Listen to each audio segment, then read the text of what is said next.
நான் ஷார்ட்னு சொன்னோன்னே ஷார்ட் பண்ணணும். தெளிவா சொல்றேன்.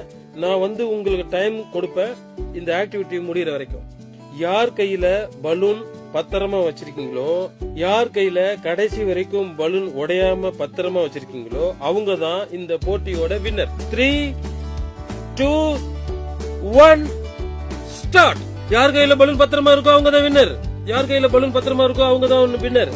யார் கையில கடைசி வரைக்கும் பலூன் பத்திரமா வச்சிருக்கீங்களோ அவங்க தான் வின்னர். யார் கையில கடைசி வரைக்கும் பலூன் பத்திரமா வச்சிருக்கீங்களோ அவங்க தான் வின்னர். கவனமா கேர்ஃபுல். எஸ். நேரம் இருக்கு. எஸ். மெதுவா ஜாக்கிரதை, மெதுவா.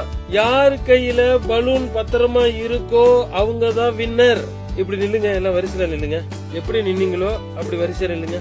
ஓகே, என்ன நினைச்சீங்க? நான் பலூனை பத்திரமா வச்சிருந்தா எல்லாரும் வாழ்த்துவாங்க. என்னோட இன்ஸ்ட்ரக்ஷன் படி யார் கையில பலூன் பத்திரமா உடையாம இருக்குதோ அவங்க தான் வின்னர்னு சொன்னேன். நான் எப்பயாவது சொன்னா அடுத்தவங்க பலூனை உடையன்னு?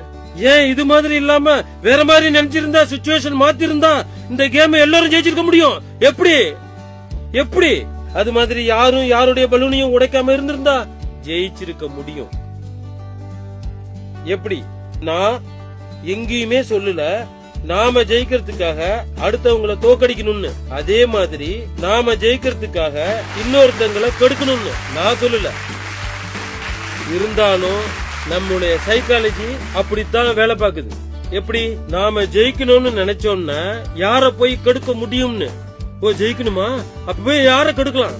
நான் யாரு கையில பலூன் மிச்சம் இருக்குன்னு சொன்னதும் எல்லாரு கையில இருக்கிற டூத் பிக்கும் ரெடி ஆயிடுச்சு. யாரு பலூனை உடைக்கலாம் பாருங்க எப்படி எல்லாம் போறாங்கன்னு. ஒருத்தர் இப்படி ஓடுறாரு, ஒருத்தர் அப்படி ஓடுறாரு, அடுத்தவர் பலூன் உடைக்கணும்னு ஓடுறாரு, இன்னொருத்தர் உடைக்கணும்னு ஓடுறாரு, இன்னொருத்தர் உடைஞ்சிருச்சா வாங்க நம்ம 2 பேரும் சேர்ந்து இன்னொருத்தர் உடைக்கணும்னு பாக்குறாரு. இதானே நடக்குது கம்பெனில, இதானே நடக்குது வீட்டுல, இதானே நடக்குது அரசியல் கட்சியில, இதுதானே நடக்குது பல நாட்டுல. இன்னொருத்தர் தோக்கடிக்கணும்னு நினைச்சு நாம தோக்குறோம், இன்னொருத்தர் கீழே தள்ளணும்னு நினைச்சு நாம கீழே விழுறோம், இன்னொருத்தர் முந்தணும்னு நினைச்சு நம்ம எல்லாருமே தோத்துக்கிறோம்.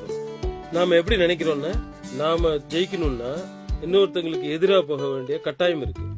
நாம ஜெயிக்கணும்னா இன்னொருத்தங்களுக்கு எதிரா சொல்ல வேண்டிய அவசியம் இருக்கு. இதுதான் கம்பெனில, எம்ப்ளாயிஸ் கிட்ட, ஆர்கனைசேஷன்ல, பொலிட்டிக்கல் பார்ட்டி கிட்ட நடக்குது. ஒவ்வொரு கட்சியும் இன்னொரு கட்சியை தோக்கடிக்கணும்னு நினைச்சு நாட்டையே தோற்கடிக்க பாக்குறாங்க. ஒருவேளை கட்சிகள் எல்லாம் சேர்ந்து நாடு ஜெயிக்கணும்னு நினைச்சா கட்சிகள் எல்லாம் மக்கள் மத்தியில ஜெயிக்கும். இதுதான் எல்லா இடத்திலும் இருக்கு. நான் காலையில ரூம்ல இருக்கும்போது ஒரு சில வரிகள் எழுதினேன். நாம் தனியாக இருந்தால்